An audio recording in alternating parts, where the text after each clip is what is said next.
الحمد لله نحمده ونستعينه ونستغفره ونؤمن به ونتوكل عليه ونعوذ بالله من شرور أنفسنا ومن سيئات أعمالنا من يهد الله فلا مضل له ومن يضلل فلا هادي له ونشهد أن لا إله إلا الله وحده لا شريك له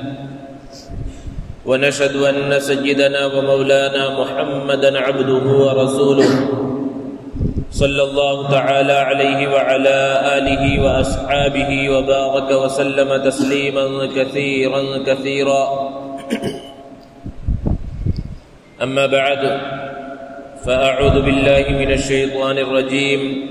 بسم الله الرحمن الرحيم قل هل يستوي الذين يعلمون والذين لا يعلمون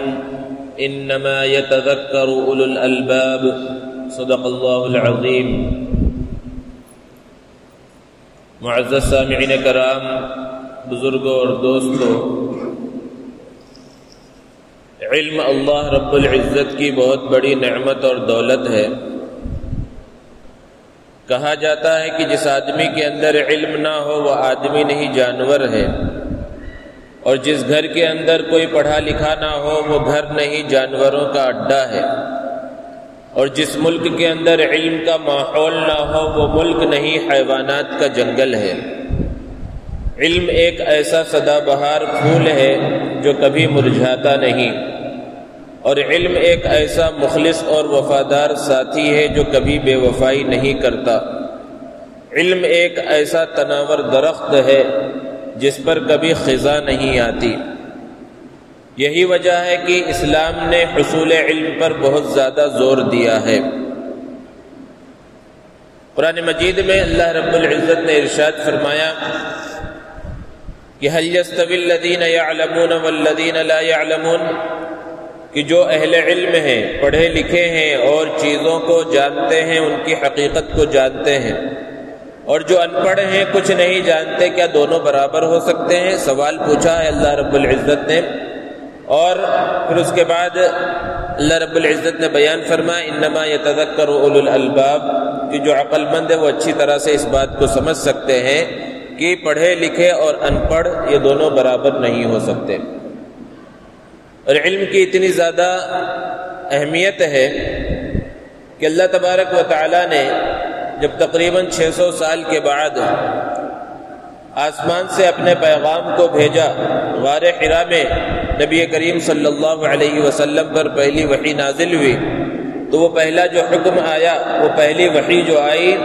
وہ علم سے متعلق تھی، پڑھنے پڑھانے سیکھنے سکھانے سے متعلق تھی. حالانکہ وہ زمانے جاہلیت چل رہا تھا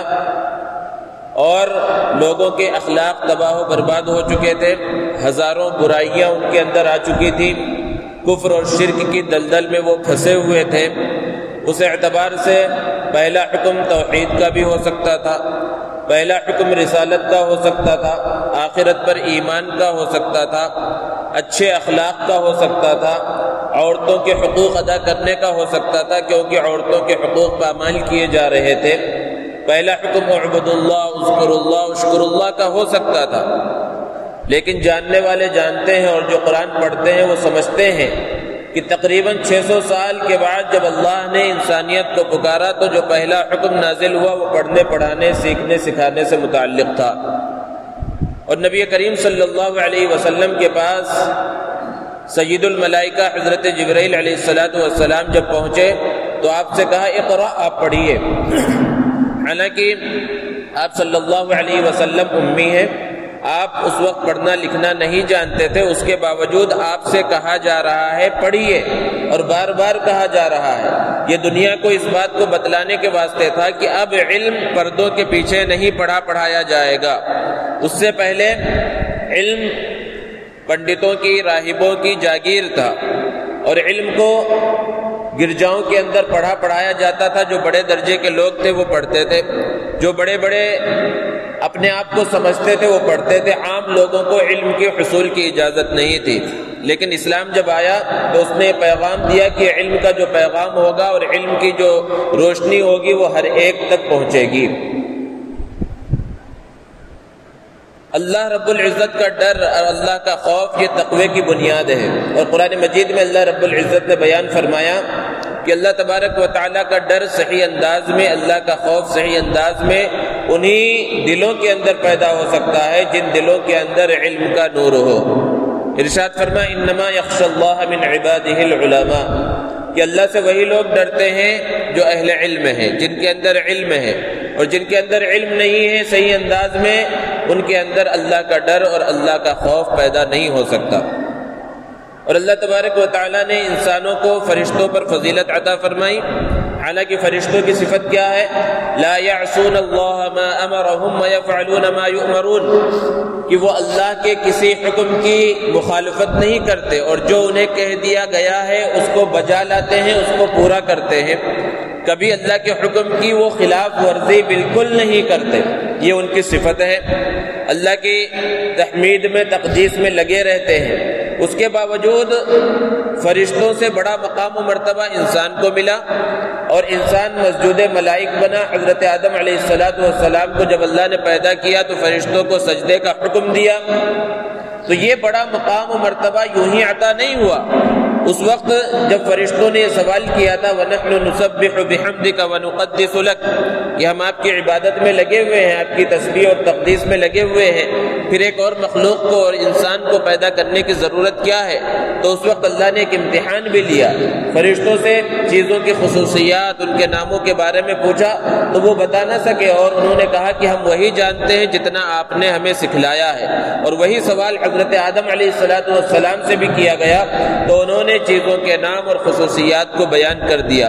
تو انسانوں کی جو عظمت اور جو فضیلت فرشتوں کے اوپر ہے وہ علم کی وجہ سے ہے۔ تو علم کی بہت زیادہ اہمیت ہے شریعت مطہرہ میں۔ نبی کریم صلی اللہ علیہ وسلم نے احادیث مبارکہ میں مختلف مقامات پر علم کے حاصل کرنے کی تاکید کی۔ آپ صلی اللہ علیہ وسلم نے ارشاد فرمایا طلب العلم فریضۃ علی کل مسلم، کہ علم کا حاصل کرنا ہر مسلمان پر فرض ہے۔ علم دو طرح کا ہے، علم کی اصلاً دو قسمیں ہیں، ایک ہے علم نافع اور ایک ہے علم غیر نافع۔ اللہ کے رسول صلی اللہ علیہ وسلم ایک دعا کیا کرتے تھے اللہم انی اسألک علما نافعا۔ آپ کی جو دعائیں مسنون دعائیں ثابت ہیں اس میں سے یہ دعا ہے کہ اللہ میں آپ سے علم نافع کا سوال کرتا ہوں، کیونکہ ایسا علم جس سے کسی کو فائدہ نہ ہو وہ مطلوب نہیں ہے، وہ اچھا علم نہیں ہے، اور اس کے سیکھنے کی تاکید کہیں بھی نہیں آئی ہے۔ اور ایک دعا اللہ کے رسول صلی اللہ علیہ وسلم یہ بھی فرماتے تھے اللہم انی اعوذ بک من علم لا ينفع، کہ اللہ میں آپ کی پناہ چاہتا ہوں ایسے علم سے جو نفع نہ دے۔ تو اصل علم نافع ہے کہ جو علم انسان کو نفع پہنچائے اس علم کو حاصل کرنا ہے،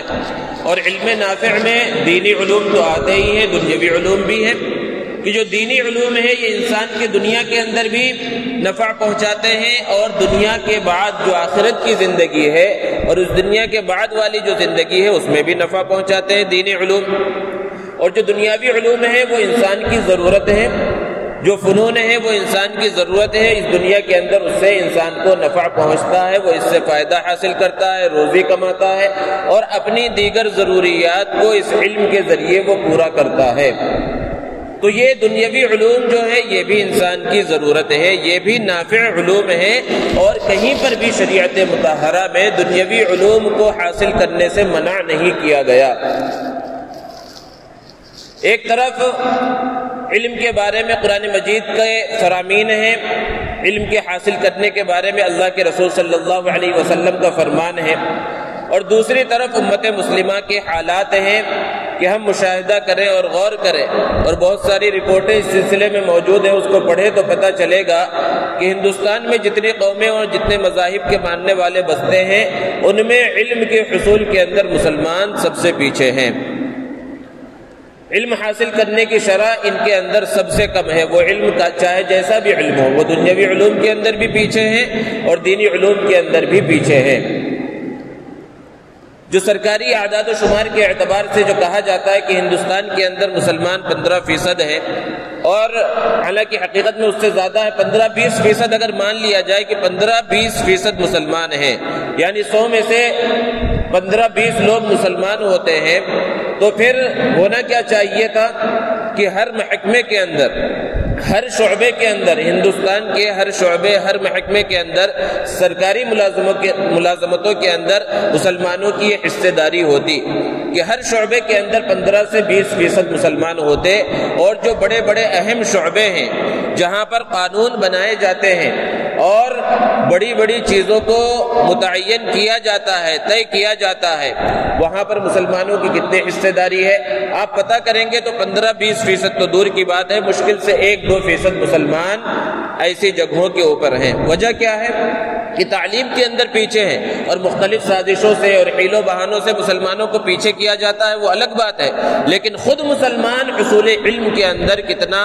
آگے ہیں اور کتنی کوشش کرتے ہیں یہ ہر ایک کو پتہ ہے۔ کہ ہمارے نوجوانوں کا حال کیا ہے کہ آوارہ گردی ایک بہت بڑا طبقہ ہے جو صرف آوارہ گردی کر رہا ہے، اعلیٰ علوم حاصل نہیں کرتا، دین کے علوم کے اندر وہ آگے نہیں بڑھتا، دنیاوی علوم حاصل کرنے کی کوشش نہیں کرتا، تو علم کے اندر یہ پیچھے چلے جا رہے ہیں، جبکہ دعویٰ یہ ہے کہ ہم محبت کرتے ہیں محمد عربی صلی اللہ علیہ وسلم سے، اور اللہ کے رسول صلی اللہ علیہ وسلم کی تعلیمات میں تو یہ تعلیم ہمیں ملتی ہے کہ طلب العلم فریضۃ علی کل مسلم، یہ اللہ کے رسول صلی اللہ علیہ وسلم نے بیان فرمایا کہ علم کا حاصل کرنا ہر مسلمان پر فرض ہے۔ اب اس علم کے حاصل کرنے سے یہ مراد نہیں ہے کہ ہر ایک کا مدرسے کے اندر جا کر حافظ بننا یا عالم بننا ضروری ہے، یہ ہر ایک کے لیے فرض اور واجب نہیں ہے۔ کچھ لوگ اگر دین کا علم مکمل حاصل کر رہے ہیں، وہ حافظ بن رہے ہیں، عالم بن رہے ہیں، تو اس سے ضرورت پوری ہو رہی ہے، لیکن ہر ایک کا دیندار بننا ضروری ہے۔ یہ جو حدیث اللہ کے رسول صلی اللہ علیہ وسلم کی ہے طلب العلم فریضۃ علی کل مسلم، کہ علم کا حاصل کرنا ہر مسلمان پر فرض ہے، محدثین نے بیان فرمایا کہ اس سے اتنے علوم مراد ہے جس سے انسان کی دنیاوی زندگی گزر سکے۔ اگر ایک انسان تاجر ہے، وہ تجارت کرتا ہے، تو تجارت کے اندر کیا چیزیں حرام ہیں، کیا چیزیں حلال ہیں، اس کا علم اسے معلوم ہونا ضروری ہے، اس کے بارے میں اسے جاننا ضروری ہے، شریعت کے احکامات کو جاننا ضروری ہے، کون سی چیز حلال ہے، کون سی چیز حرام ہے، اس کو معلوم کرنا ضروری ہے۔ ایک مسلمان کے لیے نماز کے فرائض، واجبات، نماز کی سنتیں یہ جاننا ضروری ہے، لیکن آج ہم خود اپنا مشاہدہ کریں، اپنے اڑوس پڑوس میں رہنے والے مسلمانوں کا مشاہدہ کریں تو دیکھیں کہ دین کے علم سے کتنے زیادہ دور ہیں۔ ایک بہت بڑا طبقہ مسلمانوں کا ایسا ہے جن کو مسائل کا علم ہی نہیں ہے، دین کی بنیادی جو ضروریات ہیں ان کا ہی علم نہیں ہے۔ بہت سے مسلمان تو وہ ہیں کہ جنہیں سورہ فاتحہ تک صحیح سے یاد نہیں ہے، 2 سورے جو وہ نماز میں پڑھ سکے صحیح انداز میں تجوید کے ساتھ، وہ انہیں یاد نہیں ہے، انہیں تحیات یاد نہیں، درود شریف یاد نہیں، دعائے معصورہ یاد نہیں، دعائے قنوت یاد نہیں۔ بہت سے وہ ہے گھر میں جنازہ آ جاتا ہے، جنازے کی دعا تک یاد نہیں ہے، جنازے کی نماز کس طرح پڑھنا ہے وہ یاد نہیں۔ وہ جنازے میں کھڑے ہو جاتے ہیں صف کے اندر، اور اڑوس پڑوس میں جس طرح لوگ ہاتھ اٹھاتے ہیں اور جس طرح وہ پڑھ رہے ہوتے ہیں ان کو دیکھ کر وہ جنازہ پڑھتے ہیں، نمازوں کا طریقہ تک نہیں معلوم ہے۔ وجہ کیا ہے کہ ہم نے کوشش نہیں کی،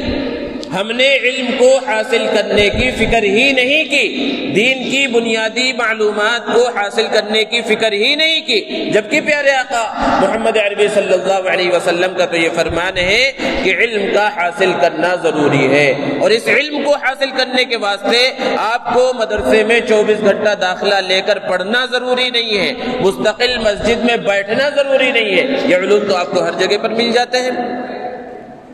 تو ہر شعبے کے اندر مسلمان پیچھے ہوتا چلا جا رہا ہے، دین کے معاملات میں ذرہ برابر مسابقت نہیں ہے، ایک دوسرے سے آگے بڑھنے کی فکر نہیں ہے۔ یہاں تو حال یہ ہے کہ اگر کوئی نماز پڑھتا ہے تو اپنے آپ کو سب سے بڑا دیندار سمجھ رکھا ہے، کوئی زکوٰۃ دیتا ہے تو اپنے آپ کو دین کا ٹھیکیدار سمجھنے لگتا ہے، کچھ اور دین کے معاملات کو پورا کرتا ہے اور عبادتیں مکمل کرتا ہے تو وہ سمجھتا ہے مجھ سے بڑا دیندار کوئی نہیں ہے، جبکہ دنیا کا حال کیا ہے کہ اس میں مسابقت ہے، دوڑ لگی ہوئی ہے، ایک دوسرے سے آگے بڑھنے کی، دوسرے کو پیچھے چھوڑنے کی، وہاں پر دوڑ لگی ہوئی ہے کہ میں اس سے آگے بڑھ جاؤں، کتنی بھی ترقی کر لے، بڑی سے بڑی دکان اور کئی دکانیں ہو جائے، لیکن وہ اس بات کے اوپر مطمئن نہیں ہوتا کہ ہاں میں نے وہ سب کچھ حاصل کر لیا ہے جو مجھے حاصل کرنا چاہیے تھا، بلکہ 10 بھی دکانیں ہو گئی تو آگے بڑھنے کی کوشش کرتا ہے، یہ فکر ہوتی ہے کہ میری اور ایک دکان ہو جائے، میری دکان کے اندر ترقی ہو جائے، میری ملازمت کے اندر ترقی ہو جائے، میری دنیا کے اندر ترقی ہو جائے۔ اور یہی وجہ ہے کہ یہ جو دنیا کے اندر دوڑ لگی ہوئی ہے، اسی دوڑ کو ہم نے اپنے ذہن میں رکھا ہے، اور اسی واسطے ہم نے اپنے بچوں کو، چھوٹے بچوں کو اسکول کی بھٹی کے اندر جھونک دیا ہے، اور اسکول کی تعلیم دلانے کے واسطے، دنیاوی تعلیم کے واسطے ہم نے اسکولوں کے اندر ڈال دیا ہے۔ اور بہت اچھی بات ہے، بات یہی چل رہی ہے کہ علوم حاصل کیے جائے، وہ علوم چاہے جیسے ہو، وہ دنیاوی علوم ہے یا دینی علوم ہے، بس نافع ہونے چاہیے کہ وہ علم ہمیں کسی نہ کسی اعتبار سے فائدہ پہنچائے۔ لیکن ہم نے اپنی ذمہ داری کیا ادا کی؟ ہم یہ سمجھ گئے کہ ہمارا بچہ جب شعور کی عمر کو پہنچ گیا، ہم نے اسکول کے حوالے کر دیا، بس ہماری ذمہ داری ختم ہو گئی، ہم اس کی فیس ادا کر رہے ہیں، اس کے لیے یونیفارم کا انتظام کر رہے ہیں، اس کی ضرورتوں کو پورا کر رہے ہیں، باقی وہ اسکول میں جا کر کیا کر رہا ہے، کون سے علوم حاصل کر رہا ہے، کیا پڑھ رہا ہے، اس کے بارے میں زیادہ تر لوگوں کو فکر نہیں ہوتی۔ جبکہ حالات دیکھیں کہ کس انداز سے بدل رہے ہیں۔ اسکول جو مسلمان مینجمنٹ کے تحت چلتے ہیں، ان کی تعداد آٹے میں نمک کے برابر ہے۔ زیادہ تر مشنریز اسکول ہیں جو عیسائیوں کے تحت چلتے ہیں، یا ہمارے برادران وطن ہندوؤں کے تحت چلنے والے زیادہ تر اسکول ہیں۔ ان اسکولوں کے اندر جو تعلیم ہو رہی ہے وہ تعلیم کی حد تک تو درست ہے، لیکن عقائد کے اعتبار سے وہاں پر کیا سکھایا جا رہا ہے؟ وہاں سوریہ نمسکار ہو رہا ہے، یا وندے ماترم پڑھا جا رہا ہے، یا ایسی کچھ اور چیزیں ہو رہی ہے یا نہیں ہو رہی ہے؟ ہمارا بچہ اور ہماری بچی اس کے اندر شامل ہو رہی ہے یا نہیں ہو رہی ہے؟ اس کے بارے میں مسلمان جاننے کی فکر نہیں کرتے، اور بہت سے وہ ہیں جنہیں پتہ بھی ہوتا ہے تو کہتے ہیں بچے ہیں، بچے وہاں پر پڑھیں گے تو اس سے کیا وہ اسلام کے دامن سے نکل جائیں گے؟ حالانکہ یہی بچے ہوتے ہیں، بچوں کے بارے میں کہا جاتا ہے کہ ان کا دل، دماغ، ان کا ذہن سلیٹ کی طرح ہے، کہ خالی سلیٹ ہے ایک، اس کے اوپر جو لکھا جائے گا وہ ان کے دل و دماغ کے اندر جذب ہوگا، نقش ہوگا۔ ابھی چند مہینے پہلے حکومت کی طرف سے جو نئی تعلیمی پالیسی جو 2021 کے واسطے اور آئندہ آنے والے سالوں کے واسطے جو طے کی گئی ہے اور اس پر عمل آوری اب شروع ہو رہی ہے، اس نئی تعلیمی پالیسی کا اردو میں ترجمہ ہوا ہے، کئی سو صفحات کے اندر وہ نئی تعلیمی پالیسی آئی ہے۔ اس کو پڑھنے کی ضرورت ہے کہ اس نئی تعلیمی پالیسی کے اندر اگر وہ جب نافذ ہو جائے گا اور ہر جگہ پر نافذ ہوگا تو اس کے اندر جہاں بظاہر بہت ساری اچھائیاں ہیں اور انہی اچھائیوں کو حکومت جو ہے ہائی لائٹ کرتی ہے اور اسی کو بڑے انداز میں پیش کرتی ہے کہ اس کے یہ فائدے ہیں، یہ فائدے ہیں، لیکن اسلامی اعتبار سے، عقائد کے اعتبار سے اس کے اندر جو خرابی ہے اور عقیدے کے اوپر جو ضرب پڑنے والی چیزیں ہیں وہ اس کو الفاظ کے جامے میں اس طرح پہنا دیا جاتا ہے کہ اس کی خرابی نظر نہیں آتی بظاہر، لیکن وہ نئی تعلیمی پالیسی کے اندر بہت ساری چیزیں ہیں۔ اس کے اندر یہ بات بھی لکھی گئی ہے کہ سوریہ نمسکار لازم ہوگا، یوگا ورزش کے نام پر لازم کر دیا جائے گا، وندے ماترم پڑھایا جائے گا، اسی طرح کی اور بہت ساری باتیں ہیں جو یہ جدید تعلیمی پالیسی کی جتنے بھی اسکول ہوں گے اور وہ سرکار کے تحت چلیں گے، اور ظاہر سی بات ہے جو بھی اسکول ہوتے ہیں اس کو اوپر سے منظور کروانا پڑتا ہے، تو جب وہ منظور کروائے جائیں گے اسکول تو پھر وہ چاہے جس کے تحت چلے، ان اسکولوں کے اندر جو جدید تعلیمی پالیسی ہوگی اس کو نافذ کیا جائے گا اور اس کے اندر وہی نصاب پڑھایا جائے گا جو نصاب اوپر سے متعین کیا جا رہا ہے۔ اور اس جدید تعلیمی پالیسی کے اندر بار بار راشٹر واد کی بات کہی جا رہی ہے، یعنی اس کے اندر گیتا کے بعض خاص جو مضامین ہیں اس کی تعلیم کی بات بھی کہی گئی ہے، اسی طرح اور بہت ساری باتیں ہیں۔ تو ایسے حالات میں ہماری ذمہ داری کیا ہے؟ مسلمانوں کی ذمہ داری کیا ہے؟ سرپرستوں کی ذمہ داری ایسے حالات میں اور زیادہ بڑھ جاتی ہے کہ ظاہر سی بات ہے ہمیں تعلیم تو حاصل کرنا ہی ہے، اسکول کی تعلیم حاصل کرنا ہے، آپ کو دنیا کے اعتبار سے آگے بڑھنا ہے، ڈاکٹر بنانا ہے، بچوں کو انجینئر بنانا ہے یا کسی بھی اعلیٰ عہدے تک پہنچانا ہے، تو ظاہر سی بات ہے اس اسکول کے راستے سے ہی آگے بڑھنا ہے، اس کو پار ہی کرنا پڑے گا۔ تو پھر ایسے حالات میں ہماری ذمہ داری کیا ہے؟ ایسے حالات میں علم کے اعتبار سے ہماری اور سب کی ذمہ داری بہت زیادہ بڑھ جاتی ہے کہ یہ بچے جب چھوٹے چھوٹے ہیں اور شعور کی عمر کو ابھی پہنچ رہے ہیں اور انہیں اسکول میں ڈالنا ہے تو اس اسکول میں ضرور ڈالیں، آپ اعلیٰ سے اعلیٰ تعلیم دلوائیں، لیکن اس سے پہلے بچے کو ایک سچا پکا مسلمان بنانے کی، دیندار بنانے کی فکر کریں، اور اس کے لیے مکاتب دینیہ کا جال بچھانے کی ضرورت ہے کہ ہر جگہ پر مکتب قائم کیے جائے، کیونکہ یہ بچے جب اسکول جائیں گے تو وہ 5 گھنٹے اور 6 گھنٹے کے واسطے مدرسوں کے اندر یا مسجد کے اندر اپنا وقت بالکل نہیں دے سکیں گے، وہ زیادہ سے زیادہ صبح میں 1-1.5 گھنٹہ دیں گے یا شام میں 1-1.5 گھنٹہ دے سکیں گے۔ تو ایسے بچوں کے واسطے مکاتب کا جال جال بچھانے کی ضرورت ہے۔ بہت سی جگہوں پر مکاتب قائم ہیں، ان مکاتب کے اندر عموماً جو ہے کہ نورانی قاعدہ پڑھا دیا گیا، چند صورتیں اور چند دعائیں یاد دلا دی گئی۔ اب تک یہ سلسلہ، یہ طریقہ چلا رہا ہے اور بچے پڑھتے بھی ہیں، لیکن اس میں ضرورت ہے کہ عقائد کو پختہ کیا جائے۔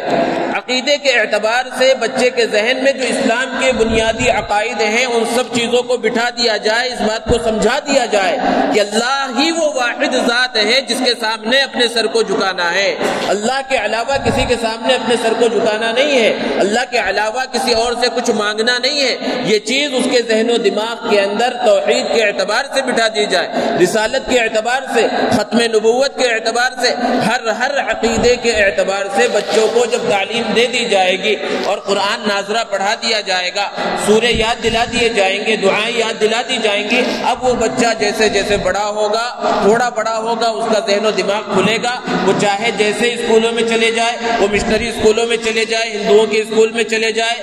الحاد کے ماحول کے اندر چلا جائے، اگر بچپن کے اندر اس کے عقیدے کو مضبوط کر دیا گیا ہے، دین کی بنیادی تعلیم اچھے انداز میں اس کو دے دی گئی ہے، قرآن کا علم اسے سکھا دیا گیا ہے، کسی ماحول میں چلا جائے وہ پھر گمراہ نہیں ہوگا انشاءاللہ، اور ایسے ماحول میں پہنچے گا جہاں اسلام کے خلاف باتیں کی جا رہی ہیں، اسلام پر اعتراض کیے جا رہے ہیں اور شریعت مطہرہ پر اور شریعت کے احکامات پر اعتراضات کیے جا رہے ہیں، تو وہ بچہ اس حالت میں ہوگا، اس قابل ہوگا کہ وہ یہ صرف یہ نہ کہ وہاں سے خاموش سن کر چلا ہے، بلکہ وہ ان کے جوابات دینے کے قابل ہوگا، ان کے جوابات دے سکے گا، وہ اسلام کا دفاع کر سکے گا۔ لیکن اس کے لیے ضروری کیا ہے کہ بچپنے میں جب بچہ چھوٹا ہو اس وقت سے ہی اس کی صحیح انداز میں تربیت کی جائے، تعلیم دلائی جائے، قرآن کا علم اسے سکھایا جائے، احادیث کا علم اسے سکھایا جائے، اسے بنیادی عقائد، اسلامی عقائد اسے سکھلا دیے جائے۔ یہ ہر سرپرست کی، والدین کی، ہر فرد کی ذمہ داری ہے۔ اور اس کے ساتھ ساتھ تربیت کی بہت زیادہ ضرورت ہے، اسلامی تربیت، اخلاقی تربیت کی بہت زیادہ ضرورت ہے کہ آج ہمارے بچے اسکولوں میں جاتے ہیں، جیسے کہ علماء کا قول ہے اور اکابر اور بزرگوں کا یہ قول ہے کہ صحبت کا اثر پڑتا ہے، انسان جیسی صحبت میں رہتا ہے اسی انداز میں وہ زندگی گزارتا ہے۔ بچے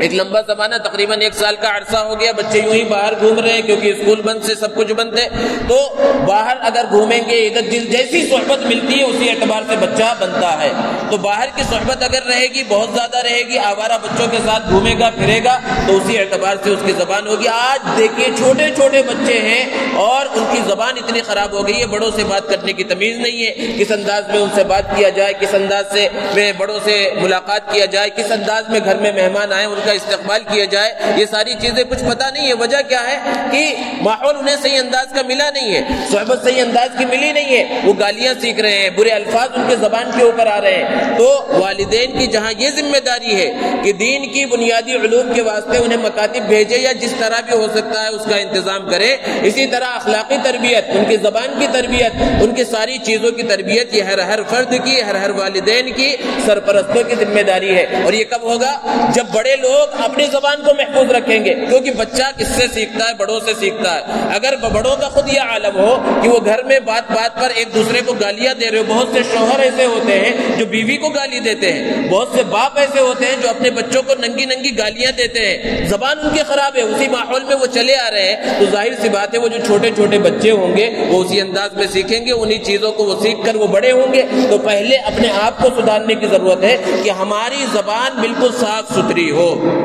ایسی زبان ہو کہ بچہ اس کو سیکھے، سنے تو اس سے کوئی غلط اثر نہ لے، گالی کبھی ہماری زبان پر نہ آئے، برے الفاظ ہماری زبان پر نہ آئے، بچے سے صحیح انداز میں بات کیا جائے۔ تو یہ ایک دوسری بنیادی ضرورت ہے کہ پہلے اسے دین کے بنیادی علوم سکھائے جائیں، اس کی اخلاقی تربیت کی جائے، اسلامی انداز میں اس کی صحیح انداز میں تربیت کی جائے۔ اور ایک بنیادی ضرورت جو سب سے زیادہ اہم ہے وہ اپنے زبان کی حفاظت ہے۔ نئی تعلیمی پالیسی کے اندر بار بار یہ بات کہی گئی ہے کہ اب جو اسکولوں کے اندر تعلیم ہوگی وہ ان کی مادری زبان میں ہوگی۔ مادری زبان کا مطلب یہ ہے یعنی ہر صوبے کے اعتبار سے، جیسے کہ آندھرا اور تلنگانہ ہے تو وہ مادری زبان کے کہنے کا مطلب تیلگو زبان اصل زبان ہوگی، اسی اعتبار سے ہر علاقے کی۔ لیکن اس کے ساتھ ساتھ بار بار یہ بات بھی کہی گئی ہے کہ سنسکرت کو لازمی کر دیا جائے گا،